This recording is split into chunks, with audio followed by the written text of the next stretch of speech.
I'd like to acknowledge the traditional custodians of the land on which I am recording this podcast today, the Gadigal people of the Eora Nation, and recognise their continuing connection to lands, water and culture.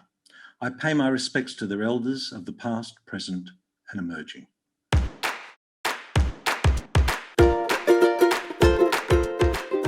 Hello and welcome to Unstressed. My name is Dr. Ron Ehrlich. Well, today we are going to be discussing Nutritional and Environmental Medicine 101 and why it is important to each and every one of us. We're also going to be touching on, actually discussing at quite a length, medicinal cannabis. My guest today is Professor Ian Brighthope. Ian graduated in agricultural science in 1965. He certainly doesn't look it. And then in 1974, graduated with a Bachelor of Medicine and Bachelor of Surgery degree. The Brighthope clinics and biocentres were developed in the 1970s and specialised in nutritional medicine, environmental medicine and herbal medicine. Ian was the founding president of the Australasian College of Nutritional and Environmental Medicine, NIIM, and held that position for over 26 years. Ian's pioneered the first postgraduate medical course in nutrition in Australia. He is now the official ambassador of NIIM. In 2016, Professor Brighthope was given the Lifetime Achievement Award of the Indian Nutritional Medicine Association. Ian's lifelong ambition is to help change the way medicine and healthcare is practiced for the benefit of the public and to see nutritional, environmental medicine and herbal medicine become the building blocks and keystones to world health and peace. And he explains that in very good detail. Ian has a lifelong interest and passion in nature and health. And I love this quote from him: "Think to heal, do no harm."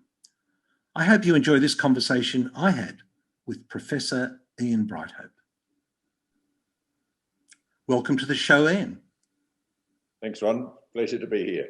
Ian, I know that nutritional and environmental medicine is a great passion of yours and mine, but actually not many people know very much about it. I wondered if we might just start by telling us, because you founded the college, but I wondered if you might tell us, what is nutritional and environmental medicine and why is it something we should all be interested in? Well, nutritional and environmental medicine is basically boiling down the nature and nurture of life. It's looking at the basic building blocks that make us up. And the basic building blocks are basically proteins, fats and carbohydrates and a whole lot of minerals and fatty acids and so forth in our systems.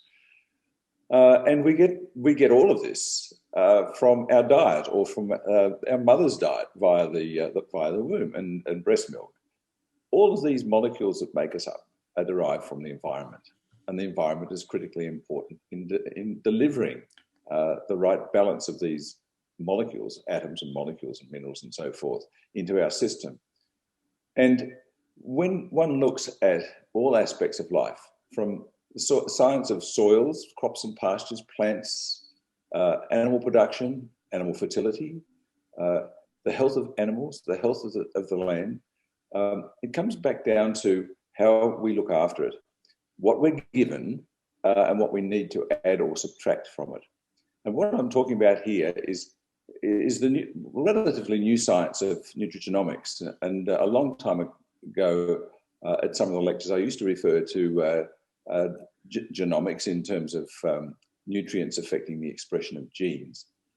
And this is what it boils down to. Nutritional and environmental medicine is the actual supply of the right levels of nutrients so that the microenvironment of our cells, and that includes especially the nucleus of our cells, where we have our chromosomes, we have our genes, and there is a milieu of substances floating around in the watery milieu of our genes that delivers nutrients and takes away toxic substances and helps our genes to express themselves, our genes to repair themselves, our genes to reproduce, and our genes to actually behave in a way that's going to optimize our health.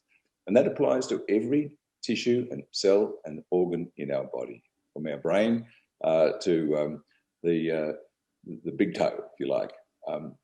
Every part of our internal environment and the microenvironment of the cells is determined to a large extent on the external environment, the chemicals in the external environment, the plastics, the electromagnetic fields, etc., and also the environment of the nutrients that are ingested. So I think nutritional medicine is the core to all good health. And if it's ignored in any patient, whether it's a newborn baby with a cough, to an elderly lady dying of cancer in hospital, we must look after that microenvironment and optimize it with the building blocks, with the atoms, the molecules, and the nutrients that are available to us. And so whether it's a person who's got a cancer or somebody who's got an eye disease, somebody with an autoimmune disease, a cardiovascular problem, hypercholesterolemia, hypertension, it doesn't matter what the problem is. It comes back to every physician and healthcare worker needs to have a serious understanding of nutritional and environmental medicine. Unfortunately, it's not taught in medical schools, and very little is taught in other health schools and departments. And there's a huge gap, a massive void in our learning, our knowledge, our teaching, training, application, and experience of these critical factors. And the illustration that we're currently living in is the pandemic. And this COVID pandemic could have been managed in a much, much better way if we'd considered the roles of nutrients. Yeah, we're going to get into that. It's an interesting, though, and I know that you formed the college. When was it? In about 1981?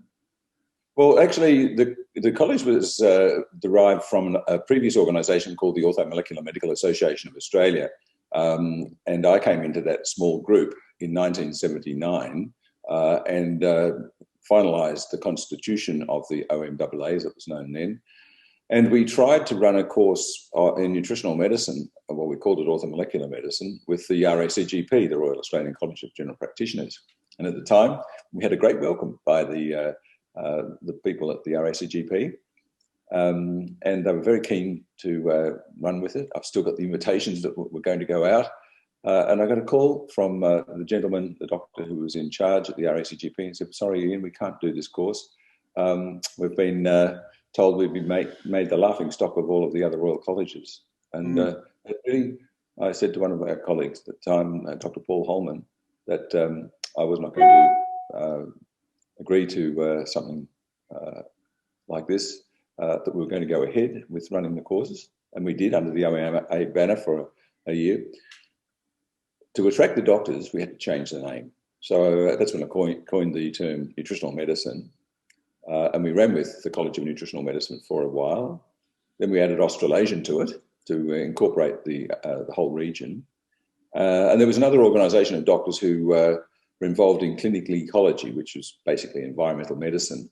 And they rolled over, they fell over. So we tagged on the term environmental medicine. And I'm so glad that we did that, Ron, because when you talk about nutrition, you can't ignore the environment. No. And hasn't that issue changed and developed so much in the last 40 or so years?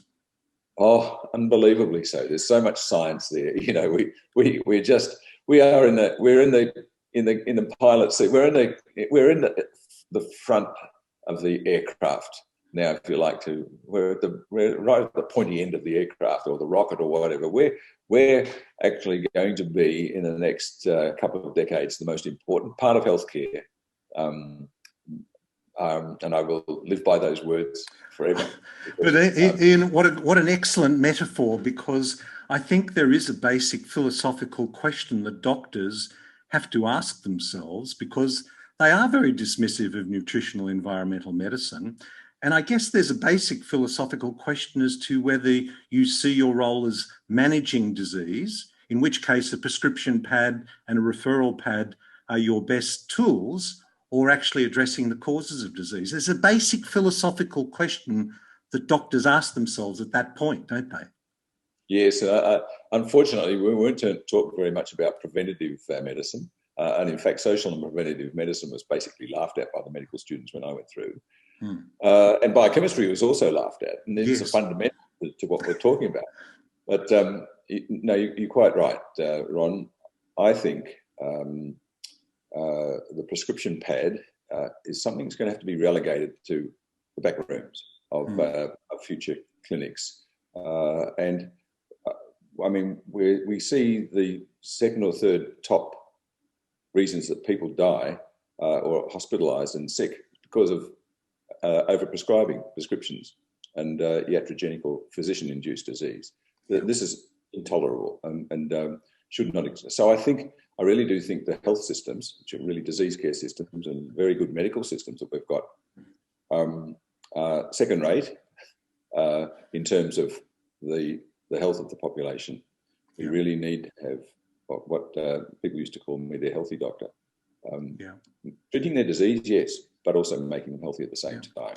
Now, we in this period particularly have become more focused on health as a globe than ever before, and I know that you have taken this issue right up to the highest levels. I mean, you've been writing feverishly to senior ministers, Prime Minister, senior ministers, regulatory bodies, professional bodies, challenging them about their approach to public health. How do you, I mean, I think we've touched on it already, but the current status quo, how do you see it? It's sad. It is sad. The status quo has not changed within the organisations where it should have changed over the last 40 years since we've been running the college, nearly 40 years. However, the grassroots level and the general public, there's been massive changes in terms of their attitude towards health. Younger people are drinking less. Cigarette smoking is reducing. People are looking after their health with their diets, more aware of their diets and their state of nutrition. And more people are looking at the shelves in pharmacies stocked with herbal medicines and nutrients for improving their health. Now, that's not the ideal situation, but there has been a massive change in the last 40 years. I remember when you could not buy too many vitamins from a pharmacy, they were relegated to health food stores. Wholemeal bread was basically something the health food industry introduced. Yogurts and kefir and soured milks and fermented foods were the things that the health foods industry introduced. Now, the health food industry has suffered as a consequence of a lot of this going into supermarkets now and into pharmacy. I remember the pharmacy authorities saying, we're not going to stock these things. And also there were medical professionals saying, you know, pharmacies are going downhill because they're stocking all of these herbal medicines and vitamins. Well, you know,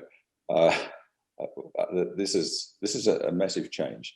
There's still a large demographic in Australia that consumes a lot of junk food and sugar and has no idea about what health is and what makes them sick. So there's a massive campaign with regard to education and the education of teachers, the education of parents, the education of the medical profession in particular, because they're ignorant, and what they know about nutrition is very little, and what they do know is quite dangerous in many respects. So I think, and I'm not being very kind here to my profession. You know, I love the profession. It's a great profession, does a great job with managing disease, but with regard to making people healthy, no. Yeah. And your correspondence in this time to the government, because I think one of the frustrations that we've both felt, I know we've spoken about this, is that this is a great opportunity. I mean, I know it's a very challenging time, but it's also a great opportunity, isn't it? Because we've been introduced to the words comorbidity. I mean, that we used to refer to as chronic disease, but this is a great opportunity to improve health, and yet we're not. It's being met with deaf ears, aren't we? They're not listening. Why? It's a pandemic, and they're going down the same old route with regard to isolation, quarantine, and vaccination. Now, these are good tools, but they're not the best tools. Definitely not the best tools to manage a pandemic. I've been involved in other areas of life, I guess, in terms of business and manufacturing and agriculture, growing and developing things and so on. And I think I know how to manage projects. I think I know how to manage risk. I've been involved in that for quite a long time.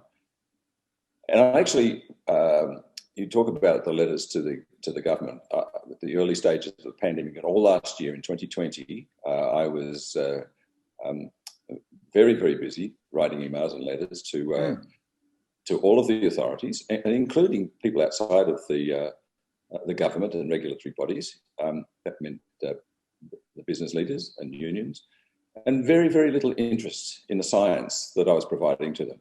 And I was providing the science in a very common sense way. I think when an epidemic or pandemic hits, fear occurs. And when fear occurs, people stop thinking clearly. And I witnessed this during the HIV/AIDS epidemic, because I was right in the middle of it, giving patients high doses of intravenous vitamin C and keeping them alive when they should have been dying. And I witnessed my profession avoiding these patients like the plague because they were fearful of it. And they weren't thinking clearly about it at all.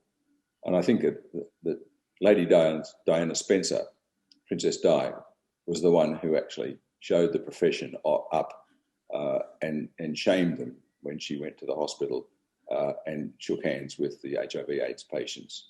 Now, similar things are happening now. People are so fearful that they're being encouraged to go and have vaccinations. And I'm not going to get in the vaccination debate because that's an option that people have a right to choose. Sure. But before vaccination, the basic building blocks to your immune system will stop the virus going into your immune system, and it'll stop it penetrating the cells of your lungs, and the cells of your gut. Vitamin C, vitamin D, and zinc, without doubt, are the major and principal weapons that we've got against the catching of the coronavirus, COVID virus, and also preventing it from causing the cytokine storm that actually causes death. And there's no doubt about that in my mind from the evidence that's available right now. And at the beginning of the pandemic, we should have been implementing this. Ron, I can tell you a very sad story. My colleagues went to an aged care facility and offered to test the elderly people for their vitamin D status, because vitamin D actually prevents upper respiratory and lower respiratory infections and acute severe viral infections. The management said, yes, wonderful idea. The management approached the medical advisors. The medical advisors said, no way. Unbelievable.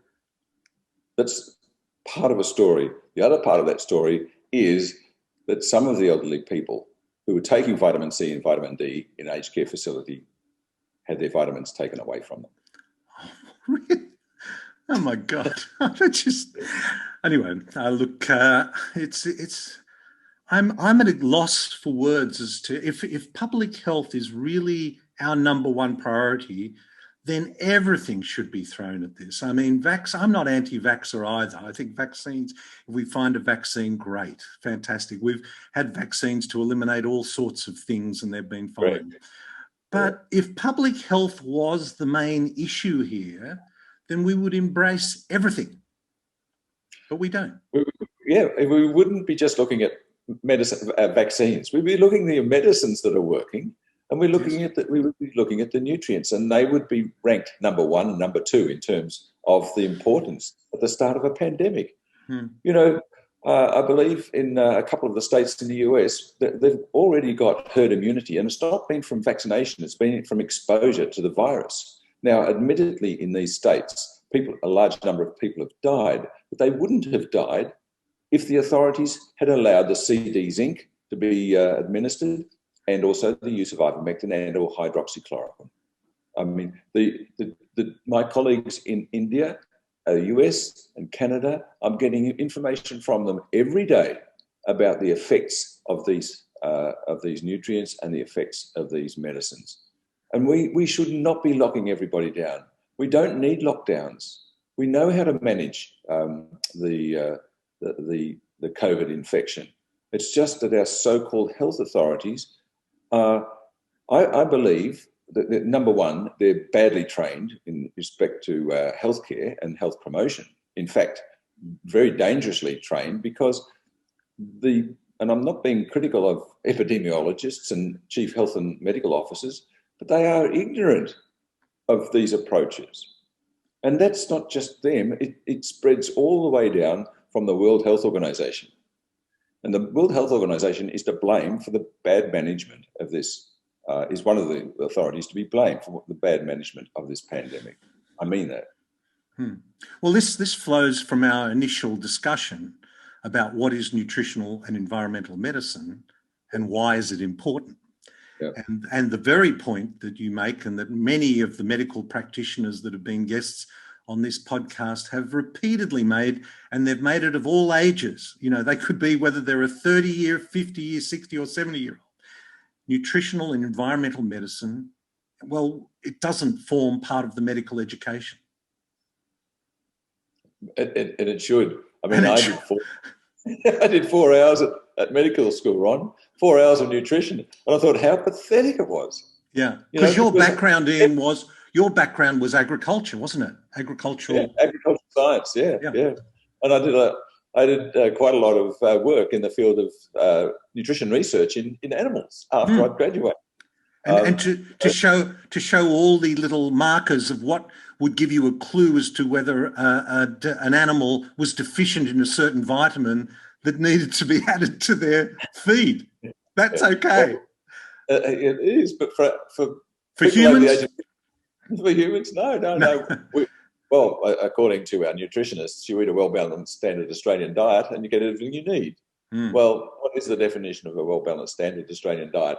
And that's an assumption, and it's an unscientific assumption, that doing that will satisfy all of your needs in terms of micronutrients. And clearly it doesn't. Mm-hmm. I mean, even our soils in Australia have to be supplemented with certain micronutrients and trace elements, for example, selenium in the soils. Otherwise, we end up with white muscle disease, which is a killer disease. It causes white muscles in cattle and sheep, and they end up with cardiomegaly. Right. So you've got to give them selenium. You've got to give them selenium supplements. Yeah, you put it in the soil. I mean, we know in agricultural science that the productivity, whether it be milk, meat, wool, it doesn't, or eggs, doesn't matter. We supplement to get improved productivity, increased productivity, and improved health of the animals. And also we supplement the times of mating to improve fertility. And this just doesn't happen in human biology. I would never, ever, unless a doctor's properly trained, let him look after my pig or chook farm. Sad comment. But the other aspect of it, though, Ian, is the recommended daily intakes, aren't they? Because they are... Yeah. They are perhaps, well, I don't even know, what is the recommended daily intake of vitamin C or vitamin D? Well, that you've got me there. Yeah, I think it's just enough to overcome scurvy and rickets.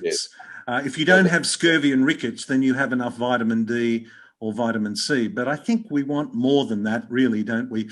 Listen, we could really rap about this, but the other thing I wanted to ask you, Ian, because I know you're... Can I just mention vitamin C? What would you say about IVC in intensive care? Well, it saves lives. It gets people off ventilators. It prevents them going onto ventilators.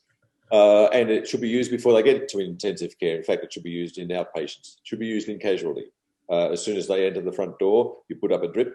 And in fact, the ambulance drivers should be putting up drips of IV vitamin C. Home visits by nurses to very sick patients would also save a lot of lives. So we need to, the vitamin D is the vitamin of the sun. The vitamin C is the vitamin that is the spark of life, if you like. It's the defining feat. It's the thing that's consumed the most in serious inflammatory disorders, and it's the thing that has disappeared at the time of the cytokine storm, and that's why the storm keeps on going. When you say consumed the most, you mean the body just gobbles up all your available vitamin C, trying to fight what's going on. Yeah.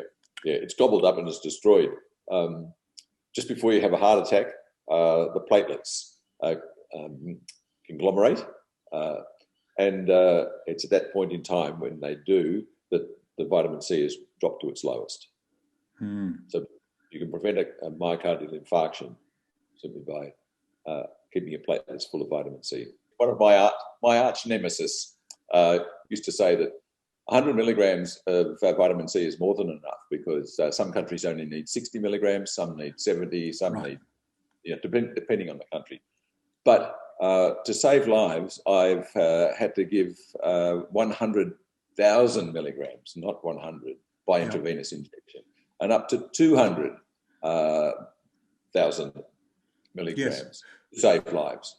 Not so much to get rid of a serious case of adult chickenpox or herpes zoster, but and let me say that this particular person in the medical profession claimed that any more than 100 milligrams would cause kidney damage and kidney stones. Well, let me tell you that I've had people in kidney failure who've had high dose of intravenous vitamin C's, and their kidneys have started functioning again. So, why do they say that, Ian? What is this? What are they beating up there that causes? Look, it comes back to the old story of money and power, Ron. And I'm not. This is not just something. It's been with me all my professional career. Doctors think and act in terms of disease and drug care, and that's the way they've been trained. And to admit that their training and the investment in 12 to 18 years of school training, medical school, postgraduate training, specialization, to admit that a lot of the work that they've been doing is not the best and not in the best interest of their patients, or it's wrong and dangerous, is too difficult for the ego. It's too difficult for the ego, and we're talking here about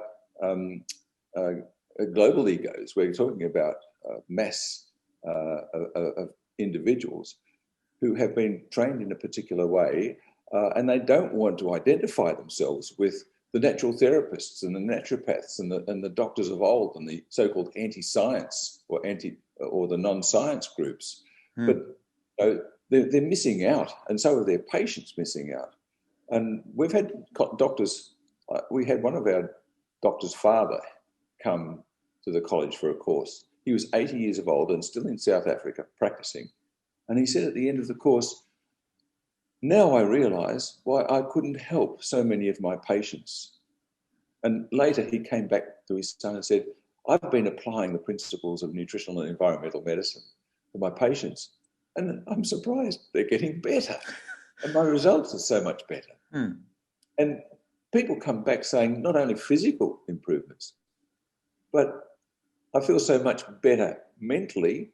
Instead of being angry with the world or greedy or whatever, I feel like donating and talking to people, and my whole demeanour has changed simply because we've detoxed the brain and fed it better, probably.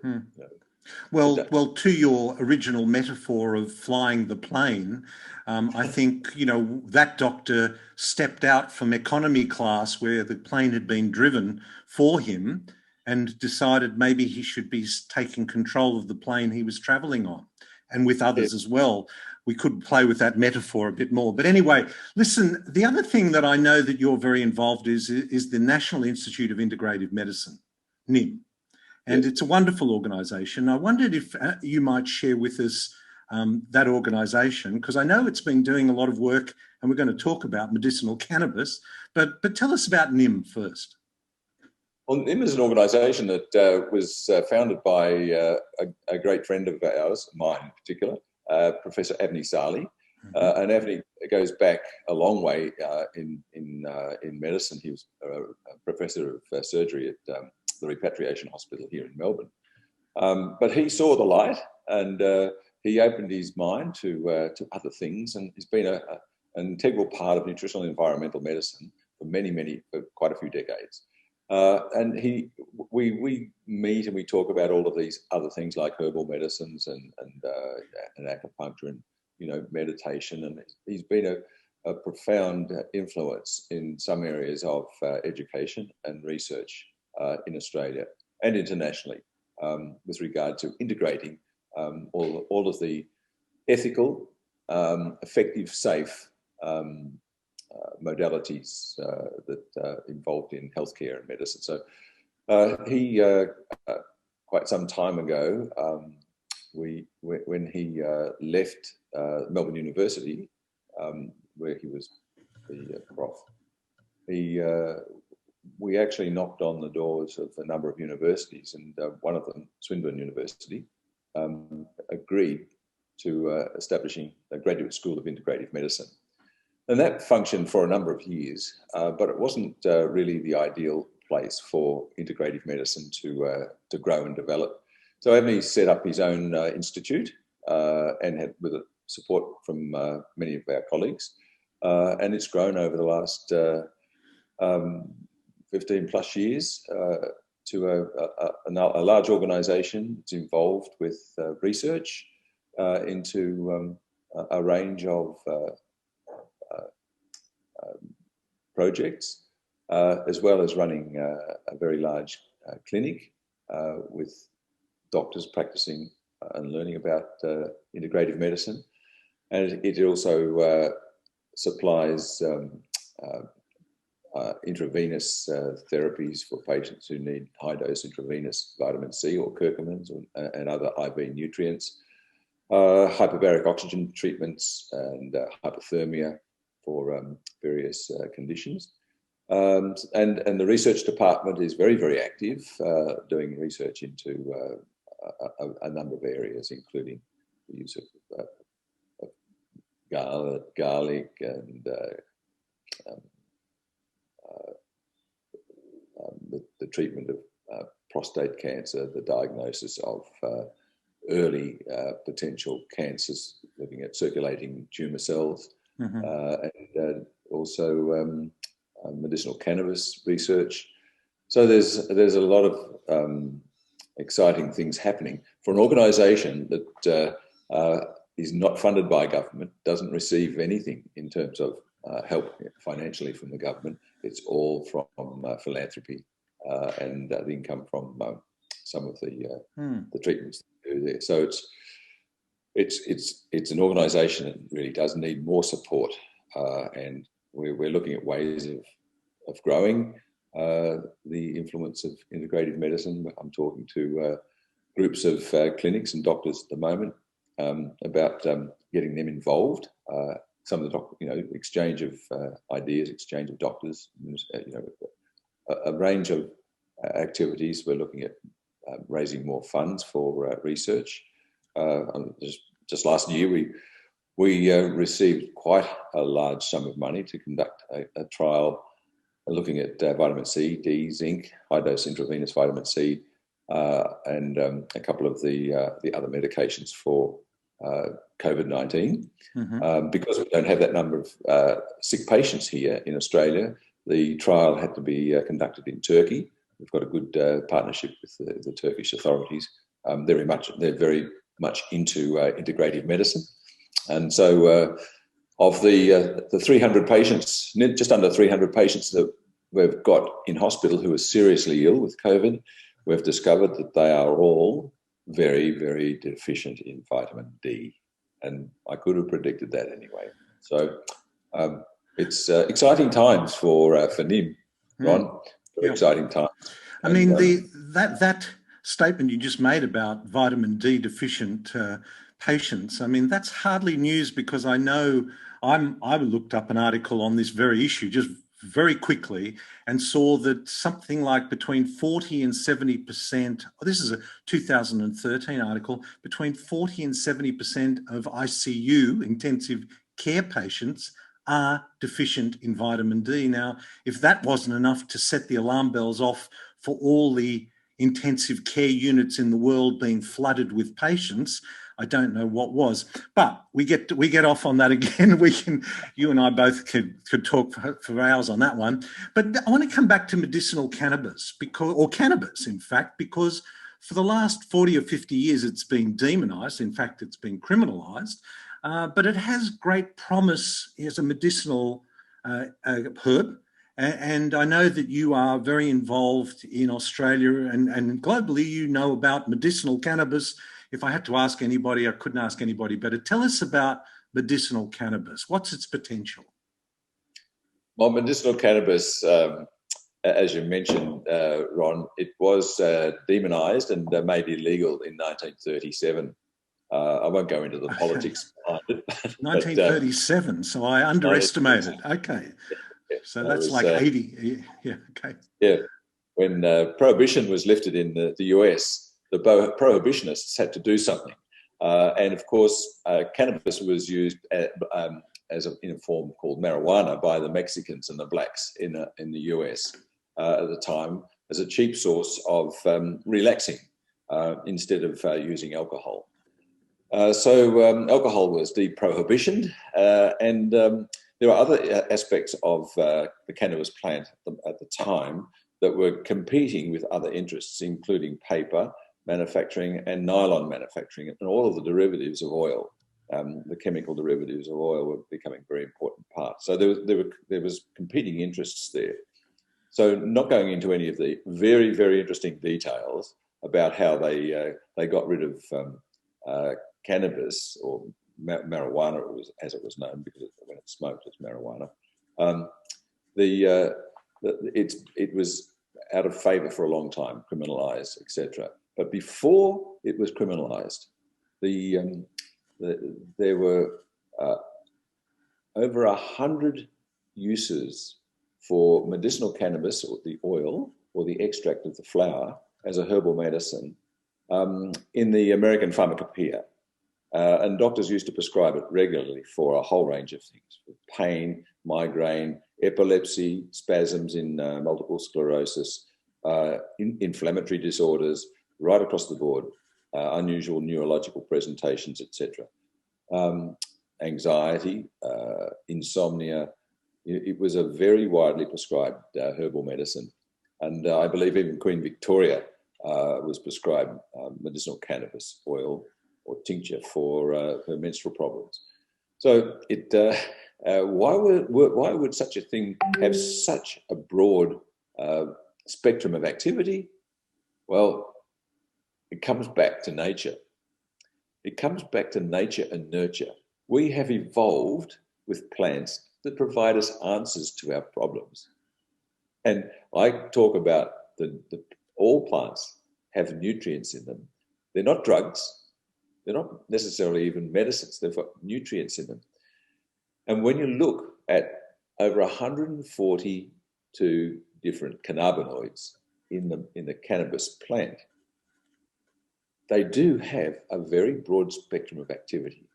They are also combined with a range of substances called terpenes. And terpenes are the odorous substances that you find in your pantry. If you spilled all of your nutmeg and cinnamon and so forth on the floor and had a good sniff, that's the smell of terpenes.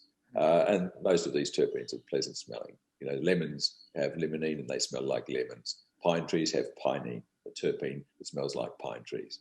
So these are functional nutrients, and they do have a beneficial physiological effect as well. So coming back to the cannabinoids, how do they work? Well, we have a system in our body that we were not taught about when we did medicine, and still not taught about very much, for obvious reasons. called the endocannabinoid system.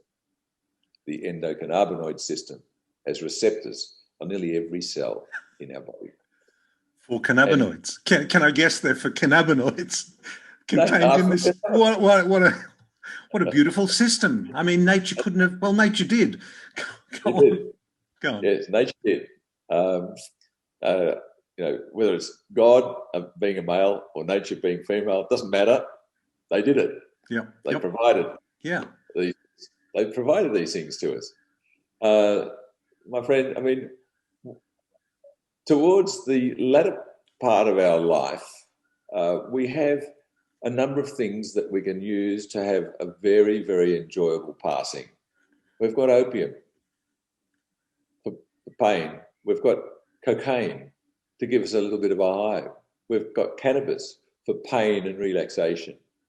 You go on and on and on. And instead of turning them into dangerous drugs with side effects, they should be available to us. They should be available to us. The other end of life, a baby is born and starts suckling. What happens when a baby starts suckling? You get a letdown, and mother's milk supplies the baby with endocannabinoids, the cannabinoids that the mother's making. Wow. We make them in our immune system. We make them in our nervous system. And we've got receptors. We've got receptors, cannabinoid receptors 1 and 2. Most of the cannabinoid receptors 1 are in the brain and nervous system, and 2 are in the rest of the system, in particular the immune system.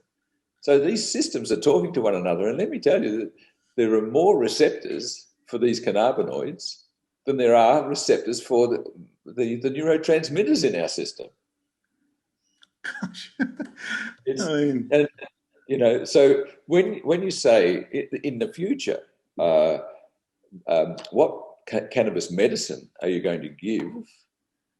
To me, it's not so much what cannabis medicine you're going to give, it's how you take it and how you give it. And the method by which you deliver it. For example, for most people, a couple of drops of the oil under the tongue or tincture under the tongue can relieve some of the most severe chronic pain you could imagine, can relieve the chemotherapy-induced nausea and vomiting, can relieve the recurring high-frequency epileptic fits of Dravet syndrome in children, where they have, dozens of epileptic fits in a day, and you can actually reduce them with some cannabis to maybe 1 minor fit or 2 minor fits a month, or eliminate them completely. We know from the work that's being done with CBD in basic science that it actually downregulates the growth of and reproducibility of cancer cells. Cancer cells. Yeah. So I'm not saying it's a cure for cancer, No. I've got a very good friend. She's a well-known Australian singer, and she lives in America. I won't mention her name, but her husband grows her medicine for her, and they're great friends of the cannabis industry here. But I've known them for a long time. I'll mention her name. It's Olivia Newton-John. I mean, she's done so well on medicinal cannabis. Yes. She's taken other things as well, of course. She's and had orthodox therapy, but the orthodox therapy wasn't helping her pain and wasn't helping the growth of the cancers. So her husband John Easterling has produced medicines for her that have actually caused some of the cancers in the bone to shrink. So let me say that this is I talk about the plant as having nutrients, and the cannabinoids and terpenes are nutrients, and it's very arrogant of human science to claim that these are non-nutrient nutrients for their drugs. Well, very difficult to patent, isn't it? And very difficult to patent and keep a patent on for 25 years to give you exclusive rights to something. So if it doesn't have that as the carrot, then we won't bother pursuing it. But what about the the THC, tell us about THC. Does that have some, what's the benefit or not of THC? Oh, THC is it's the one that's been studied the most, and CBD is the other one that's been studied the most. But there's so many other CBG, CBA. There's so many other cannabinoids. But THC is the one when it's heated by smoking or some other means, decarboxylates and goes from the acid form to the non-acid form.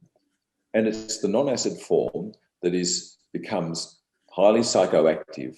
And if there's too much, it becomes what I regard as psychotoxic. And that's when you get the high, or you get too silly, and you end up with couch lock and can't move and can't do anything.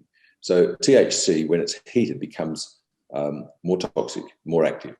But THC, before it's heated and after it's heated as well, if it's given in the correct amounts, can be very, very effective in helping some intractable pain, psychological, psychiatric problems, and possibly important as part of the anti-inflammatory activity of cannabis. But I don't like to attribute, too many physiological activities to the cannabinoids, because most of the time we're using them in mixtures. The message about THC is, yes, if you smoke cannabis, the THC is converted from the acid form to the non-acid form by decarboxylation, and it becomes psychotoxic. Most of the cannabinoids are psychoactive and very, very gently psychoactive.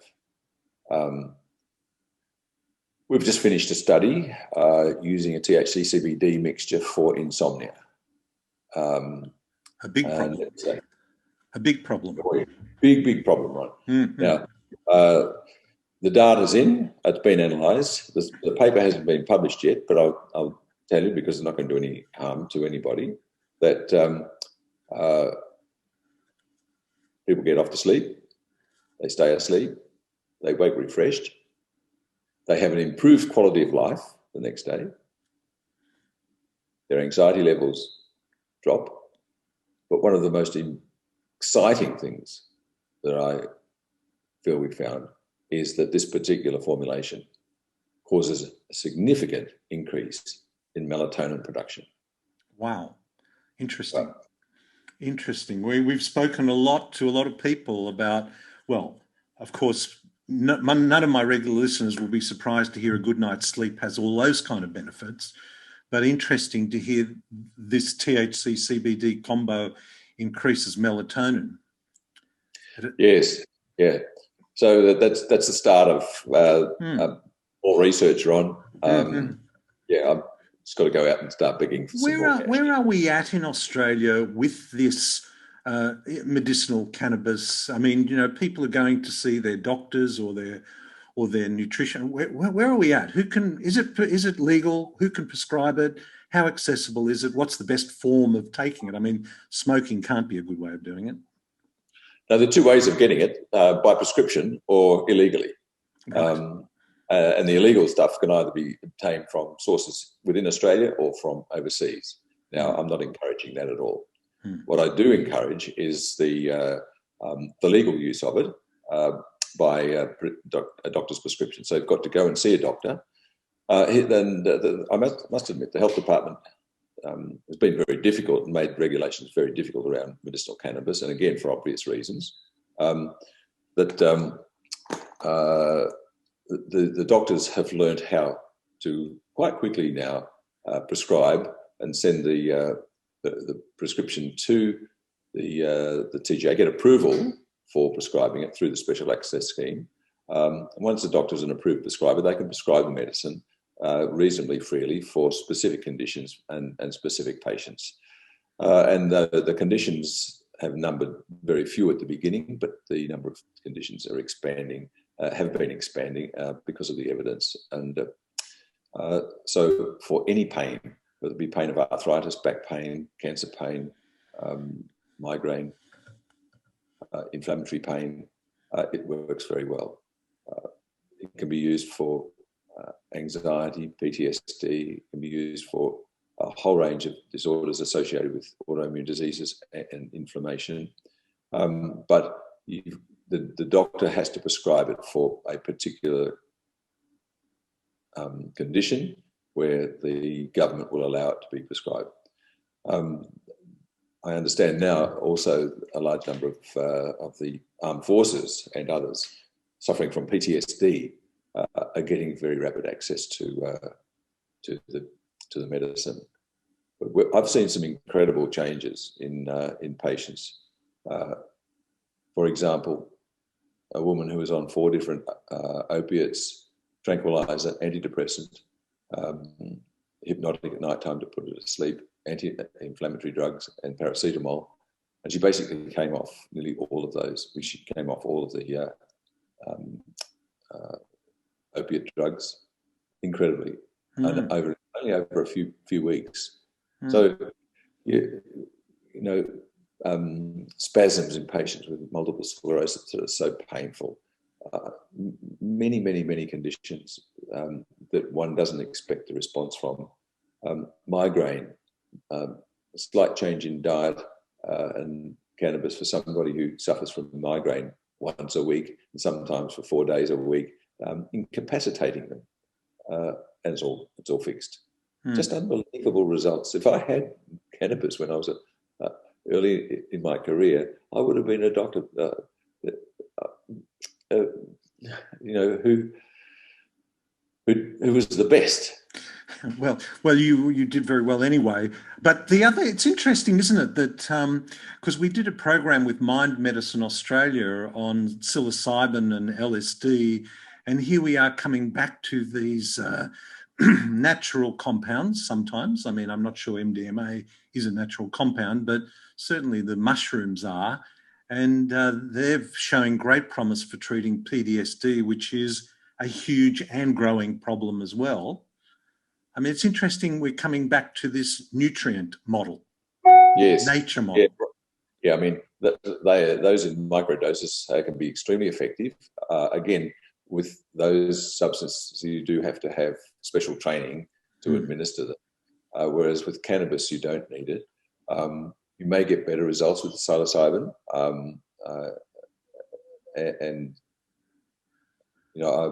I think we need more information and training and research in these areas, because I think they probably could work very well together.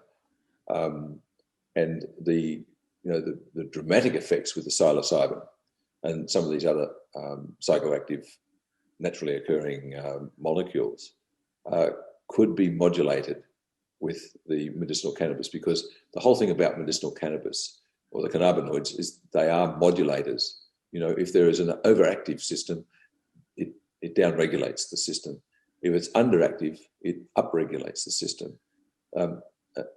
That's putting it very, very simply. And, I'm sure one day I'll be proven to be wrong in some aspects of it, but that's the way it appears to work now. And that's, as a modulating agent, most researchers and physicians will agree that that's its activity. And if the modulation is to downregulate inflammation, which is the common denominator in almost, I think, in every disease, then it won't be surprising to see it affecting many more diseases, as you've observed. Yes. Let me also add, Ron, there are some people using it in COVID now. Right. Now, I'm not recommending you inhale it as a smoke from a cigarette, because that's dangerous. However, if you can get the flower and put it in a nebulizer, then that can give you very quick relief from inflammation in the lungs, like an infected lung or pulmonary system. And it's also very quickly absorbed into the system via the lungs. So for acute and severe pain relief, rather than take an oil or a capsule or tablet, the inhalational method is very, very effective. And that's what it was used for a lot by cancer patients when they didn't want to take the opiates. Now, Ian, we're just finishing up. I just wanted to ask you one last thing, and that is sort of taking a step back from your role as a doctor and as a researcher and as an entrepreneur, actually, in all of these areas as well, because we're all on a health journey through this modern world. And I wondered if you might tell us what you thought, what is the biggest challenge for an individual on that journey? The biggest challenge, I think, is getting the right information and the best support. And that's one of the reasons I got seriously behind NIIM, because I truly believed in what I was doing in clinic, but I was seeing patients from all over the country. In fact, I was seeing patients who were coming in from Europe and the US, in particular the HIV/AIDS patients. And this was in the early 80s, and I thought we need to do more than this. And in the early 80s, of course, I got in trouble because I spoke to the media and wrote a book about nutrition and cancer and AIDS and that sort of thing. I thought, is this going to be worthwhile or not? Because I started to realize that it was bigger than me, and the problems are far bigger than me, and my being part of the profession. So, I mean, I took some risks, and it ended up in the Supreme Court of Victoria, and I won the case, and the medical board was chastised by the Supreme Court judge at the time for behaving in such a way, in such a manner. So that I was basically impugned with regard to problems with the medical board. After that, it was always, I wrote in the public interest, if I'm going to do something, they leave me alone. But it was in the public interest to actually continue with the training and education of doctors and changing their ways of practicing so that they could help more people. I couldn't handle all the people that were coming to me anyway. And I had 4 clinics running at the time. So I got the confidence after that Supreme Court case to actually become emboldened with regard to what I was doing and what I was saying, and taking the message out. And I also had some great support from my colleagues who were much less bullish than I was, probably much less outspoken, and I don't blame them for that. They were always supportive, and that's why our NIIM board at the time was a very strong board, and we grew and developed the college with the courses for the 26 plus years that I was there as the president. And for the individual, coming back to the individual, I think information and support, the best information and support should be coming from the medical profession and its allies for the betterment of the public and the individual patient. So seek out the information, read as much as you possibly can, learn as much as possibly can, talk to other people who are involved in healthcare, and don't listen to the so-called experts, because the experts are not always right, as we've seen with this pandemic. Keep up with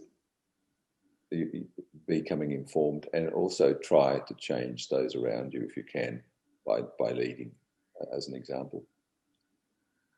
Well, Ian, I'm very grateful to you because I went through that college, the Australasian College of Nutritional and Environmental Medicine, and you were a very big part of that at the time. And I've been looking forward to having you on as a guest for a long time, and it's been such a pleasure to have you.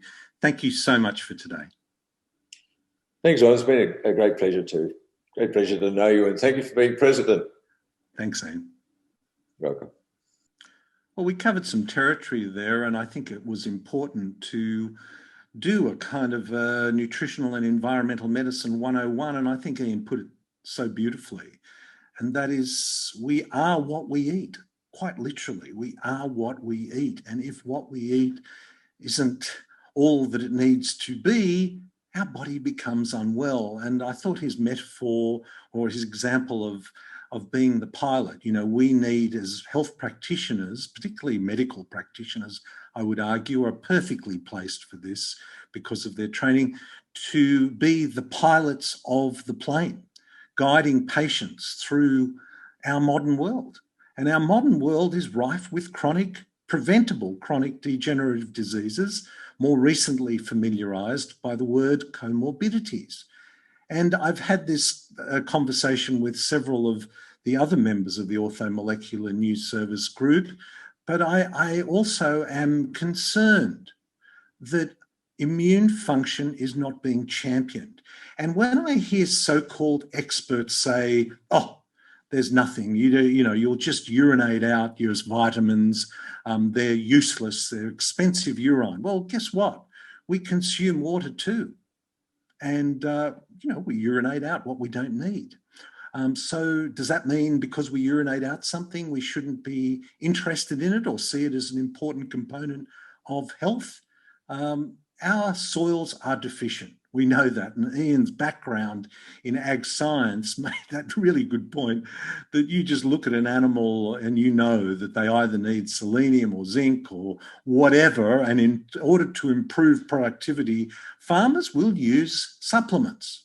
But translate that to a human and it's a total waste of time, despite the fact that chronic degenerative diseases are literally costing millions of unnecessary deaths each year. And when I hear so-called experts say there is no evidence to support nutritional and environmental science or medicine, I say they're actually asking the wrong questions. When they ask, is there evidence to support it? My question to them is, you're asking the wrong question. The question is, why haven't you read the literally thousands of articles on this subject that focuses on why your patients are getting sick? Or do you see yourself as just an agent for the pharmaceutical industry? Or are you so busy writing out prescriptions and referrals to specialists that you can't see the wood from the trees and actually see what is causing disease and therefore become more involved in nutritional and environmental medicine? Because when we start picking off diseases one by one, with prescriptions one by one, we end up with side effects which inevitably will result in more prescriptions.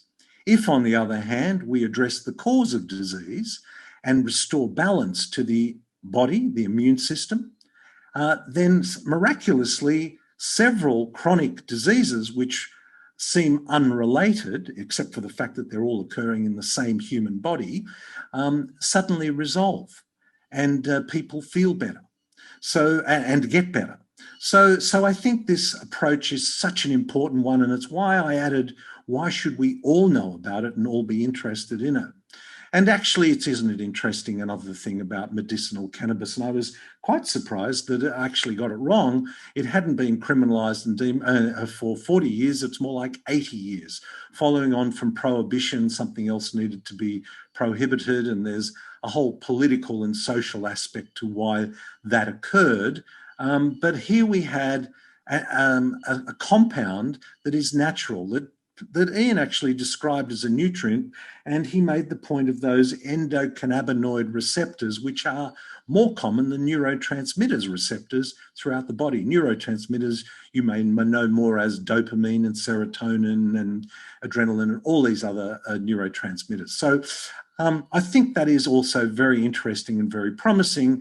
And of course, the resistance, of course there will be resistance, because if you cannot patent it, if you cannot make billions of dollars from it, then there is a very big cohort of the medical profession, so-called experts in health, that will resist this kind of initiative. Too simple, too cheap, too effective. Remember, healthcare system that we have is a great economic model, just not a very good health model. Look, obviously this is something I feel very passionate about, and I know Ian does. Ian was a great mentor to me in the 2 years that I served as president. He served as something like president for 16 years, and he really put the college together because it was not, and it still is not, being taught at universities. So I think that is something that I really wanted to share with you. I wanted to share Ian Brighthope with you. And we'll have links to Ian's sites and all that information about medicinal cannabis. And we've got so many other interesting and exciting things happening in this latter half of the year. You'll be finding out all about it. And if you've downloaded the app Unstressed with Dr. Ron Ehrlich, you have to put that all in, Unstressed with Dr. Ron Ehrlich. You can download the app and find out things as they happen. How exciting would that be? Anyway, I hope this finds you well. Until next time, this is Dr. Ron Ehrlich. This podcast provides general information and discussion about medicine, health, and related subjects. The content is not intended and should not be construed as medical advice or as a substitute for care by a qualified medical practitioner. If you or any other person has a medical concern, he or she should consult with an appropriately qualified medical practitioner. Guests who speak in this podcast express their own opinions, experiences, and conclusions.